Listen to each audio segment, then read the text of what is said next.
Assalamualaikum warahmatullahi wabarakatuh. Perkenalkan, nama saya Devia Wahyu Ananda dari kelas 12 IPA 3. Di sini saya akan melakukan praktikum difusi untuk ujian praktek biologi. Berikut ini alat dan bahan yang dibutuhkan. Yang kita butuhkan untuk melakukan praktikum ini adalah 6 buah gelas, 1 sendok makan, air panas, air es, gula pasir, teh celup, tinta, dan juga stopwatch. Saya akan menyampaikan hasil dari praktikum difusi sebagai ujian praktek mata pelajaran biologi. Yang pertama adalah gelas A. Pada menit pertama, gelas A, teh sedikit tercampur atau airnya berubah menjadi sedikit kecoklatan. Kemudian pada gelas B mulai kecoklatan, dan gelas C belum ada perubahan apapun. Kemudian pada menit ketiga, pada gelas A, teh lebih tercampur, jadi sehingga warnanya menjadi coklat kemerahan. Kemudian pada gelas B, mulai berubah coklat, namun hanya bagian atasnya saja, yaitu hanya pada airnya.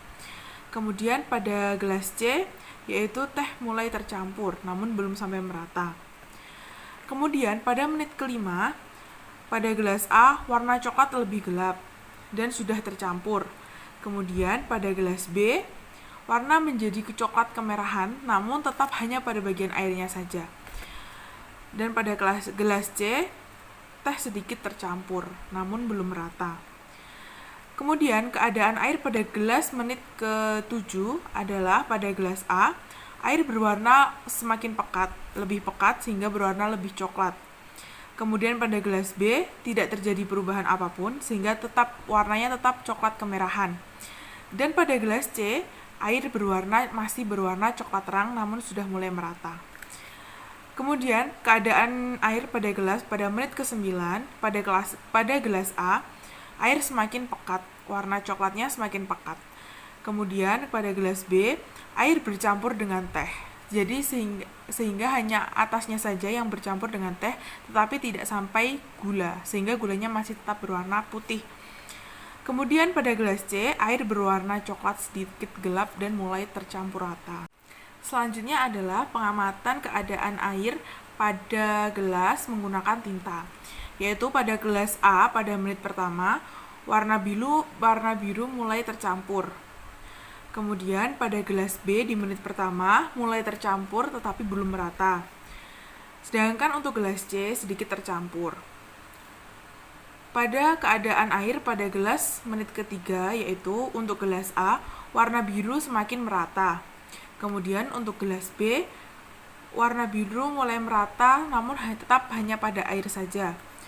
Dan pada gelas C, warna mulai merata. Sedangkan untuk menit kelima, untuk gelas A tidak ada perubahan karena warna dan air sudah tercampur dengan rata. Kemudian untuk gelas B sudah merata tercampur dengan air. Gelas C warna juga sudah merata. Sedangkan pada menit ke-7 untuk gelas A tidak ada perubahan. Pada gelas B, warna mulai turun ke bawah namun tidak sampai tercampur dengan gula. Dan pada gelas C tidak ada perubahan karena warna sudah merata dengan air. Pada gelas A juga sudah tidak ada perubahan pada menit ke-9. Gelas B juga tidak ada perubahan dan gelas C tidak ada perubahan. Kemudian saya akan menyampaikan hasil dari jawaban soal-soal pada LKS. Yang nomor 1, apa itu difusi? Difusi adalah peristiwa mengalirnya atau berpindahnya suatu zat dalam pelarut dari bagian berkonsentrasi tinggi ke bagian yang berkonsentrasi rendah. Nomor 2, apa pengaruh air panas dan air dingin terhadap proses difusi? Yaitu, dalam difusi, salah satu faktor yang mempengaruhi adalah suhu. Apabila menggunakan air panas atau suhu tinggi, maka difusi akan lebih cepat daripada yang menggunakan air es atau suhu rendah. Pertanyaan berikutnya, bagaimana pengaruh gula dalam percobaan ini? Menurut pengamatan saya, pemberian gula pada gelas B menyebabkan penambahan konsentrasi air dari rendah menjadi tinggi. Hal tersebut menyebabkan proses difusi akan terganggu, sehingga teh dan tinta tidak bisa menembus lapisan gula. Kemudian, jelaskan mekanisme difusi yang terjadi pada percobaan ini. Mekanismenya adalah pada saat teh dan tinta dicampurkan ke dalam air, maka teh dan tinta mulai menyebar di air secara perlahan karena proses difusi sedang berlangsung. Pada proses ini, teh dan tinta merupakan cairan berkonsentrasi tinggi atau hipertonik, dan air biasa merupakan air konsentrasi rendah atau hipotonik. Dan difusi adalah berpindahnya zat dari konsentrasi tinggi ke konsentrasi rendah.